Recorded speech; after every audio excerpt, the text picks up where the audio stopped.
Single phase transformer efficiency and regulation మీద ప్రాబ్లమ్స్ని solve చేస్తాము.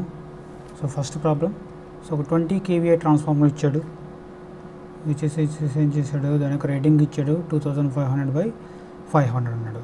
సో ఇక్కడ నుంచి ఏం చేయొచ్చు అంటే మనం ట్రాన్స్ఫర్మేషన్ రేషియో కనుక్కోవచ్చు.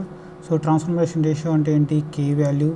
So where K equal to, so ఎంత వస్తుంది, K equal to E2/E1. So E2 value వచ్చేసి ఎంత ఉంది, 500. E2 value 500 divide by 2500. So ఫైనల్గా ఈ వాల్యూని సాల్వ్ చేస్తే మనకు కే వాల్యూ వచ్చేసి ఎంత వస్తుంది, 0.2. So transformation ratio, so transformation ratio వచ్చేసి ఎంత వచ్చింది మనకి, 0.2 వచ్చింది.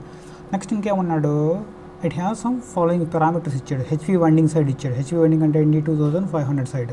2500 సైడ్ వచ్చేసి ఎంత ఇచ్చాడు, R1 equal to 8 ohm, next X1 equal to 1.7 ohm, next అలాగే LV winding side R2 0.3 ohm, X2 0.7 ohm ఇచ్చాడు. సో దీన్ని బేస్ చేసుకుని మనం వచ్చేసి ఏం చేస్తామంటే ఈక్వలెంట్ రెసిస్టెన్స్ని మనం ఫైండ్ అవుట్ చేస్తాము. Equivalent resistance refer to primary or secondary మనం కనుక్కుంటాం. సో సెకండరీ సైడ్ కనుక్కుంటున్నాం కాబట్టి లోడ్ సైడ్. సో కాబట్టి వచ్చేసి ఏం చేస్తున్నాను, నేను కూడా R02 ఫైండ్ అవుట్ చేస్తున్నాను. సో ఏం చేస్తున్నాము, R02 వాల్యూని ఫైండ్ అవుట్ చేస్తున్నాము. So R02 equal to equivalent resistance refer to secondary side. R02 equal to R2 resistance plus R1 dash resistance. R1 dash అంటే ఏంటంటే ప్రైమరీ ఉన్న రెసిస్టెన్స్ని సెకండరీలోకి మనము ట్రాన్స్ఫర్ చేస్తాము, దాన్ని మనం R1 డాష్ అంటాము. సో ప్రైమరీ నుంచి సెకండరీకి రెసిస్టెన్స్ ట్రాన్స్ఫర్ చేసామనుకోండి, అది వచ్చేసి ఏమొస్తుందంటే K² టైమ్స్ వస్తుంది. సో కాబట్టి R2 plus K² times of R1.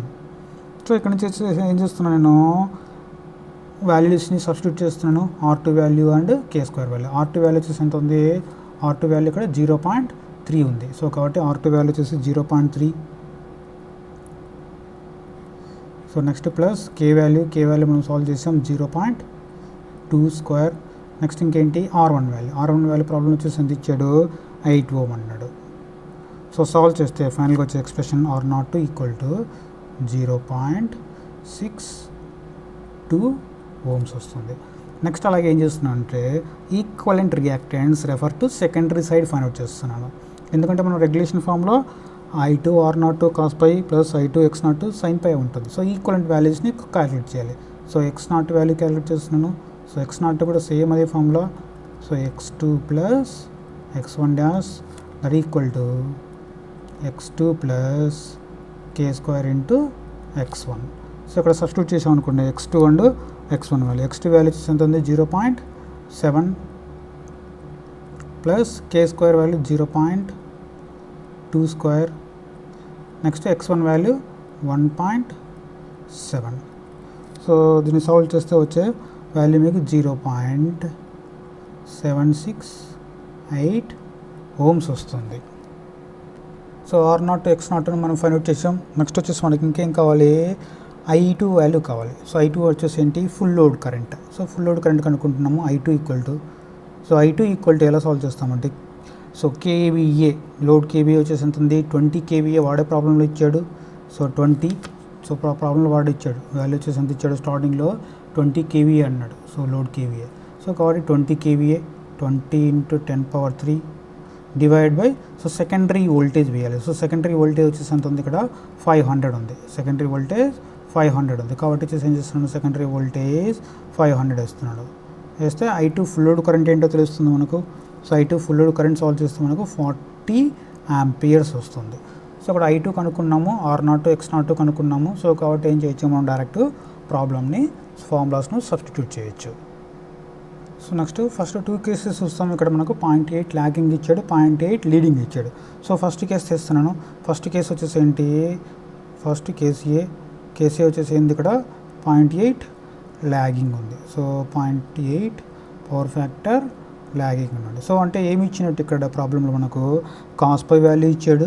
So cos π value వచ్చేసి ఎంత ఇచ్చాడు, ఇక్కడ cos π ఈక్వల్ టు 0.8 ఇచ్చాడు. సో ఇక్కడ నుంచి ఏం చేయొచ్చు అంటే మనం sin π వాల్యూ కనుక్కోవచ్చు. sin π వాల్యూ వచ్చేసి ఎలా కనుక్కుంటామంటే, సో √1 cos² వేస్తే sin π వాల్యూ వచ్చేసి వస్తుంది. వాల్యూ సాల్వ్ చేస్తే 0.6 వస్తుంది. లేదంటే పై వాల్యూ కనుక్కోవచ్చు. పై వాల్యూ కనుక్కున్న తర్వాత so pi equal to cos inverse of 0.8 అక్కడి నుంచి పై వస్తుంది. పై వచ్చిన తర్వాత పై ఇక్కడ సబ్స్టిట్యూట్ చేస్తే సైన్ పై వాల్యూ అంటూ వస్తుంది. సో వచ్చిన తర్వాత నెక్స్ట్ వచ్చేసి ఏం చేస్తున్నాను నేను, so approximate voltage drop. So approximate voltage డ్రాప్కి ఫార్ములా వచ్చేసి ఏంటంటే, సో ఈ2 వచ్చేసి సో ట్రాన్స్ఫార్మర్ సెకండరీ వైండింగ్లో ఇండ్యూస్ అయిన వోల్టేజ్ మైనస్ V2 వచ్చేసి ఏంటంటే terminal voltage, load terminal voltage, that equal to so I2 R02 cos phi plus, so lagging ఉంది కాబట్టి ఇక్కడ టర్మ్ ప్లస్ వస్తుంది, లీడింగ్ ఉన్నప్పుడు టర్మ్ వాల్యూ వచ్చేసి వస్తుంది మైనస్ వస్తుంది. So I2 X02 sine phi. So direct substitution మనకి. సో అక్కడ E2 value already node value, E2 value వచ్చేసి ఎంత ఇచ్చాడు, 500 ఇచ్చాడు. సో అక్కడ E2 వాల్యూ 500 ఇచ్చాడు. మనం ఏం కనుక్కోవాలి, ఇక్కడ టర్మినల్ వోల్టేజ్ కనుక్కుంటున్నాను ఇక్కడ నుంచి నేను. సో వాల్యూ సబ్స్టిట్యూట్ చేస్తున్నాను. సో వాల్యూ సబ్స్టిట్యూట్ చేస్తే I2 వాల్యూ వచ్చేసి ఎంత ఉంది, 40. నెక్స్ట్ అలాగే R02 వాల్యూ 0.62 ఓం. నెక్స్ట్ కాస్ పై వాల్యూ 0.8 ఇచ్చాడు. Plus I2 value 40 into X0 value 0.768 into 0.6. So solve చేస్తే ఫైనల్గా వచ్చే ఎక్స్ప్రెషన్ మీకు ఎంత వస్తుందంటే వాల్యూ మీకు 38.27 వస్తుంది. 38.27 వచ్చింది. సో ఇక్కడ నుంచి ఏం చేస్తున్నా అంటే నాకు V2 వాల్యూ కావాలి. సో నాకేం కావాలి, టర్మినల్ వోల్టేజ్ కావాలి. సో టర్మినల్ వోల్టేజ్ అంటే ఏంటి, V2. సో కాబట్టి V2 equal to so induced voltage in secondary minus voltage drop. So voltage drop అంటే ఏంటి, మనం ఇప్పుడు సాల్వ్ చేసిన ఈ వాల్యూ వచ్చేసి ఎంత ఉంది, 38.27 ఉంది. సో కాబట్టి E2 వాల్యూ వచ్చేసి ఎంత ఉంది, సెకండరీ వోల్టేజ్ 500 మైనస్ 38.27. సాల్వ్ చేస్తే వచ్చే ఎక్స్ప్రెషన్ అప్రాక్సిమేట్లీ 461 వోల్ట్స్ వస్తుంది. 461.7 వోల్ట్స్. సో టర్మినల్ వోల్టేజ్ అంటే మనం ఫైండ్ అవుట్ చేసేసాం. నెక్స్ట్ ఏం కనుక్కోమన్నాడు, పర్సంటేజ్ ఆఫ్ రెగ్యులేషన్ కనుక్కోమన్నాడు. So percentage of regulation formula చూడండి అమ్మా. So percentage of regulation formula వచ్చేసి ఏంటి మనకు, I2 R02 cos phi plus I2 X02 sine phi. So whole divided by E2 voltage. So ఇది ఆల్రెడీ మనం సాల్వ్ చేసాము. Solve చేస్తే ఎంత వాల్యూ వచ్చింది మనకు, సో తర్వాత పర్సంటేజ్ కాబట్టి ఇంటూ 100 వేస్తాము. సో సాల్వ్ చేసిన వాల్యూ వచ్చేసి 38.27 డివైడెడ్ బై 500 ఇంటూ 100. సో దీన్ని ఫైనల్గా సాల్వ్ చేస్తే మీకు వచ్చేసి ఎంత వస్తుందంటే 7.65% వస్తుంది. So no load to full load ఎంత వోల్టేజ్ డ్రాప్ అవుతుందంటే 7.65% ఆఫ్ వోల్టేజ్ అనేది ఇక్కడ డ్రాప్ అవుతుంది. సో నెక్స్ట్ సెకండ్ కేసు తీసుకున్నాము. సో సెకండ్ కేసు వచ్చేసి ఏమి ఇచ్చాడు మనకు, 0.8 లీడింగ్ అన్నాడు. సో 0.8 లీడింగ్ అన్నాడు కాబట్టి వచ్చేసి ఏం చేస్తున్నామంటే మనము, సో ఓన్లీ డిఫరెన్స్ వచ్చేసి ఏముంటుందంటే సేమ్ అవే ఫార్ములాస్ ఉంటాయి, ఓన్లీ ఈ టర్మ్స్ చేంజ్ అవుతాయి. ఇక్కడ ప్లస్ ఉన్న చోట ఓన్లీ మైనస్ రాస్తాం మనము. సో 0.8 లీడ్ అన్నాడు. సో కాబట్టి power factor so cos pi equal to 0.8 వస్తుంది. సో సైన్ పై ఆల్రెడీ మనం సాల్వ్ చేసిన వాల్యూ 0.6 వస్తుంది. సో వచ్చిన తర్వాత వచ్చేసి ఏం చేస్తున్నామంటే అగైన్ సేమ్ ఇదే ఫార్ములా యూజ్ చేస్తాను. యూజ్ చేసేసి ఏం చేస్తాను, ఇక్కడ టర్మినల్ పాజిటివ్ బదులు ఇక్కడ -3 రాస్తాను. సో కాబట్టి so E2 minus E2 equal to so I2 R02 cos phi 2 minus I2 X02 sine phi 2. So only difference వచ్చేసి ఇక్కడ సైన్ ప్లస్ బదులు మైనస్ రాస్తాం. సో రిమైనింగ్ అన్ని సేమ్. సో సబ్స్టిట్యూట్ చేసాం అనుకోండి value. So 40 into 0.62 next cos phi 0.8 minus so 40 into X02 value 0.768 sine phi 2 value 0.6. So ఫైనల్గా solve చేసాం అనుకోండి ఈ వాల్యూ మీకు. సో 1.40.8 వోల్ట్స్ వస్తుంది. నెక్స్ట్ ఏం కావాలి మనకు, టర్మినల్ వోల్టేజ్ కావాలి. ఫైనల్గా terminal voltage V2 equal to E2 minus voltage drop అంటే ఏంటంటే ఈ పార్ట్. సో ఈ పార్ట్ వోల్టేజ్ డ్రాప్ వచ్చేసి ఎంత వచ్చింది మనకు 1.408 ఉంది. సో ఫర్దర్ సాల్వ్ చేసాం అనుకోండి, ఈ 2 ప్లేస్లో వచ్చేసి ఏం చేస్తాము 500 మైనస్ 1.408 సాల్వ్ చేస్తే వచ్చే ఎక్స్ప్రెషన్ మీకు 498.59 వోల్ట్స్ వస్తుంది. సో మీరు అబ్జర్వ్ చేశాను అనుకోండి, అట్లా లీడింగ్ కండిషన్స్లో చూడండి వోల్టేజ్ డ్రాప్ చాలా లో వాల్యూ ఉంది. అట్లా లాగింగ్ కండిషన్లో వోల్టేజ్ డ్రాప్ చూడండి అమ్మా, ఇక్కడ 461 ఉంది వోల్టేజ్, ఇక్కడ 498. వోల్టేజ్ ప్రొఫైల్ లీడింగ్లో బాగుంటుంది కంపేర్ టు లాగింగ్లో కంపేర్ చేస్తే. సో నెక్స్ట్ ఇంకేం ఫైండ్ అవుట్ చేయమంటున్నాడు, రెగ్యులేషన్ కనుక్కోమంటున్నాడు. సో వోల్టేజ్ వాల్యూ ఎక్కువ ఉంది కాబట్టి రెగ్యులేషన్ వాల్యూ వచ్చేసి ఎలా ఉంటుంది ఆల్మోస్ట్, సో ప్రీవియస్ దాంతో కంపేర్ చేస్తే లో వాల్యూ ఉంటుంది. సో సేమ్ ఫార్ములా యూజ్ చేస్తాం again. So regulation equal to I2 R0 cos phi, ఇక్కడ టర్మ్ వచ్చేసి మైనస్ వస్తుంది. So minus I2 X0 sin phi divided by E2. So already solve చేసిన expression ఇవి. So 1.408 divided by 500 into 100. So solve చేసాం అనుకోండి regulation value, so 0.28% వస్తుంది. So regulation at leading కండిషన్స్లో చూడండి చాలా స్మాల్ వాల్యూ ఉంటుంది కంపేర్ టు లాగింగ్తో కంపేర్ చేస్తే. సో ప్రాబ్లమ్ని చాలా సింపుల్గా సాల్వ్ చేస్తాం మనము. ఓన్లీ యూజ్ చేస్తున్న ఫార్ములా వచ్చేసి ఏంటి, I2 R0 cos pi plus or minus I2 X0 sin pi E2. ఇచ్చిన వాల్యూస్ మీకు R1 X1 R2 X2 ఇచ్చాడు, దాన్ని బేస్ చేసుకుని ఫస్ట్ R0 కనుక్కున్నాము. ఫస్ట్ ఏం చేసాము R0 కనుక్కున్నాము, తర్వాత X0, తర్వాత I2. సో తర్వాత జస్ట్ సబ్స్టిట్యూషన్ చేసుకుంటూ వెళ్ళాము. సో ఇది 10 మార్క్స్ అవుతారు మీకు ఎగ్జామ్కి, చాలా ఈజీగా మీరు ప్రాబ్లమ్ని సాల్వ్ చేయొచ్చు. సో నెక్స్ట్ ప్రాబ్లమ్ చూడండి.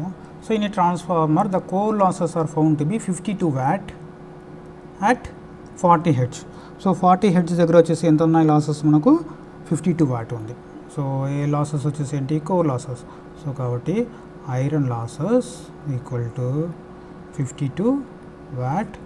So at frequency 40 Hz. Next ఇంకేమన్నాడు, అండ్ 90 watt. సో 90 watt ఉన్నాయి. సో కానీ ఫ్రీక్వెన్సీ వచ్చేసి ఏంటి అక్కడ,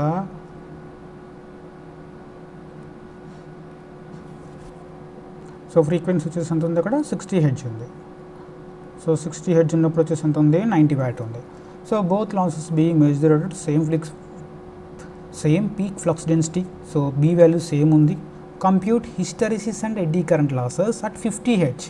సో 50 Hz దగ్గర కనుక్కోమంటున్నాడు. 40 Hz 60 Hz దగ్గర టోటల్ లాసెస్ ఇచ్చాడు. ఇచ్చేసి ఏం చేస్తున్నాడు, సపరేట్గా hysteresis and eddy current losses at 50 Hz దగ్గర ఫైండ్ అవుట్ చేయమంటున్నాడు. సో వచ్చేసి ఏంటిది, so hysteresis and eddy current losses వీటిని సపరేషన్ చేస్తాం కదా. సో ఆ ఫార్ములాస్ యూజ్ చేసి ప్రాబ్లమ్ని మనం సాల్వ్ చేస్తాం.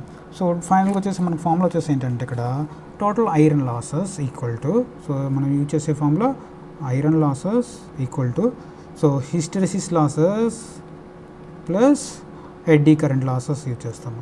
So iron losses equal to in terms of frequency రాసాం అనుకోండి, ఒక constant parameter A into F, A constant, F వచ్చేసి frequency. Next like eddy current losses, so B into F square. So ఇక్కడ B వచ్చేసి constant, ఇది flux density కాదు, ఈ value వచ్చేసి కాన్స్టెంట్. సో ఇప్పుడు వచ్చేసి ఏం చేస్తున్నామంటే మనం ఈ ఈక్వేషన్లో మనం జస్ట్ సబ్స్టిట్యూట్ చేస్తాము. ఈ ఈక్వేషన్లో వచ్చేసి ఏం చేస్తాము, అట్ 40 Hz దగ్గర 52 watt ఉంది, అట్ 60 Hz దగ్గర 90 watt ఉంది. సో ఈ 2 పారామీటర్స్ని సబ్స్టిట్యూట్ చేసాం అనుకోండి, మనం ఏం చేయొచ్చు, ఏ కామా బి వాల్యూస్ని ఫైండ్ అవుట్ చేయొచ్చు. సో అక్కడ ఏ కామా బి 2 అన్నోన్స్ ఉన్నాయి కాబట్టి మనకి ఏం కావాలి, 2 ఈక్వేషన్స్ కావాలి. సో 2 ఈక్వేషన్స్ ఎక్కడి నుంచి వస్తాయంటే ఇక్కడి నుంచి వస్తాయి. సో ఫస్ట్ ఏం చూస్తున్నాను నేను, so iron losses at 40 Hz దగ్గర ఎంతో సబ్స్టిట్యూట్ చేస్తున్నాను. So iron losses at 40 Hz దగ్గర సబ్స్టిట్యూట్ చేసాం అనుకోండి, first case 50 Hz. So iron losses వచ్చేసి అట్ 40 Hz దగ్గర ఎంత ఉంది, 52 watt ఉంది. So 52 watt equal to A. So ఇక్కడ ఫ్రీక్వెన్సీ వచ్చేసి ఎంత రాయాలి, 40 రాయాలి, ప్లస్ బి ఫ్రీక్వెన్సీ వచ్చేసి ఎంత ఉంది, 40 స్క్వేర్. సో ఇక్కడ వచ్చేసి ఏం చేస్తున్నాము, 40 Hz దగ్గర మనం ప్రాబ్లమ్ని సాల్వ్ చేస్తున్నాము. నెక్స్ట్ అలాగే సిమిలర్గా 60 Hz దగ్గర సబ్స్టిట్యూట్ చేస్తే 90 watt ఉంది కాబట్టి A into 60 plus B into 60 whole square. So ఇది వచ్చేసి ఇక్కడ 60 హెడ్స్ దగ్గర. సో మనకు 2 అన్నౌన్స్, ఇక్కడ ఏ అండ్ బి వచ్చేసి అన్నౌన్స్, ఈక్వేషన్స్ కూడా 2 ఈక్వేషన్స్ ఉన్నాయి. కాబట్టి మీరు డైరెక్ట్ క్యాలిక్యులేటర్లో ఈక్వేషన్ మోడ్ పెట్టి క్యాలిక్యులేటర్లో మీరు సాల్వ్ చేశారనుకోండి, డైరెక్ట్ మీరు ఏ అండ్ బి వాల్యూస్ని మీరు ఫైండ్ అవుట్ చేయొచ్చు. సో క్యాలిక్యులేటర్ ఈక్వేషన్ మోడ్ పెట్టి సాల్వ్ చేయండి. ఏ వాల్యూ వచ్చేసి 0.9, నెక్స్ట్ అలాగే బి వాల్యూ వచ్చేసి 0.01 వస్తుంది. So A value 0.9, B value 0.01. So A and B ఈ 2 వాల్యూస్ వచ్చాయి కాబట్టి మనం ఏం చేయొచ్చు, hysteresis and eddy current losses at 50 hertz దగ్గర మనం ఈజీగా ఫైండ్ అవుట్ చేయొచ్చు. సో ఎలా సాల్వ్ చేస్తామంటే hysteresis and eddy current losses at 50 hertz. So మనం 50 హెడ్స్ దగ్గర ఫార్ములా చూస్తాం. So hysteresis losses equal to formula వచ్చేసి ఏంటి, ఏఎఫ్. సో వచ్చేసి ఏం చేయమన్నాడు, 50 హెడ్స్ దగ్గర క్యాలిక్యులేట్ చేయమంటున్నాడు. సో 50 హెడ్స్ దగ్గర క్యాలిక్యులేట్ చేయమంటున్నాడు కాబట్టి ఏం చేస్తున్నాము, హిస్టెరిసిస్ లాసెస్ ఏ వాల్యూ వచ్చేసి ఎంత ఉంది, 0.9 ఇంటూ ఫ్రీక్వెన్సీ ఎంత, 50 హెడ్స్, ఫ్రీక్వెన్సీ 50 హెడ్స్. సో దీన్ని సాల్వ్ చేసాం అనుకోండి, సాల్వ్ చేస్తే వచ్చే ఆన్సర్ వచ్చేసి మీకు 45 వాట్ వస్తుంది. నెక్స్ట్ అలాగే ఎడ్డీ కరెంట్ లాసెస్ని క్యాలిక్యులేట్ చేయాలి. Eddy current losses equal to B into F square. So at 50 hertz కాబట్టి బి వాల్యూ ఆల్రెడీ మనం కనుక్కున్నాం 0.01, next F value 50 square. So దీన్ని కూడా సాల్వ్ చేస్తే మీకు 25 వాట్ వస్తుంది. సో చాలా సింపుల్ ప్రాబ్లమ్స్ ఇవి. సో జస్ట్ 2 ఫ్రీక్వెన్సీస్ దగ్గర దాన్ని ఐరన్ లాసెస్ ఇచ్చాడు కాబట్టి మనం ఏం చేస్తున్నాము, ఏ అండ్ బీలని కనుక్కున్న తర్వాత ఏం చేస్తున్నాము, ఏ ఫ్రీక్వెన్సీ దగ్గర అయితే hysteresis and eddy current losses కనుక్కోమంటున్నాడు, direct hysteresis losses equal to A into F, eddy current losses equal to B into F square వేసేసి ప్రాబ్లమ్ని మనం సాల్వ్ చేస్తున్నాము.